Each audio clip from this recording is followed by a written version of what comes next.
قرآن و سنت میں سکھایا گیا ہمیں کہ اللہ تعالیٰ کی رضا پر راضی رہنا ہے اور اس کے حکم کا پابند رہنا ہے۔ تو جب سیدنا امام حسین رضی اللہ تعالیٰ عنہ کربلا کے میدان میں 70 کے قریب نعشیں اٹھا چکے تھے اور آپ کی ہمشیرہ محترمہ سیدہ زینب رضی اللہ تعالیٰ عنہ غم کی وجہ سے بے ہوش ہوگی، اور جب ان کو افاقہ ہوا تو سیدنا امام حسین رضی اللہ تعالیٰ عنہ نے اپنی بہن کو خود ارشاد فرمایا، تسلی دی، اے بہن اللہ تعالیٰ سے ڈرتی رہنا، رب کی رضا پر راضی رہنا، اور یہ یقین برقرار رکھنا کہ زمین والے تمام وفات پائیں گے،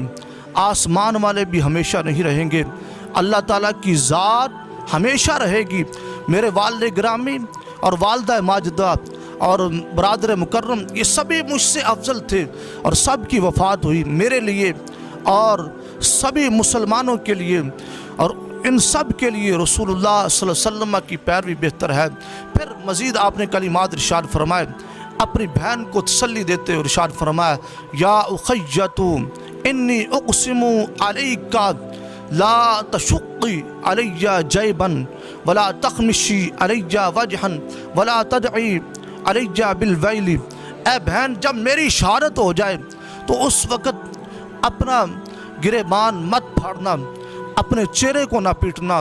اور وویلا نہ کرنا، یعنی صبر کو تھام کر رکھنا، استقامت کا مظاہرہ کرنا۔ یہ سیدنا امام حسین رضی اللہ تعالیٰ عنہ نے کربلا کے میدان کے اندر پیغام دیا ہے کہ صبر کے دامن کو تھام کر رکھنا ہے، اور ظالم حکمران کے سامنے گردن نہیں جھکانی، اور ظالم حکمران کی حمایت نہیں کرنی۔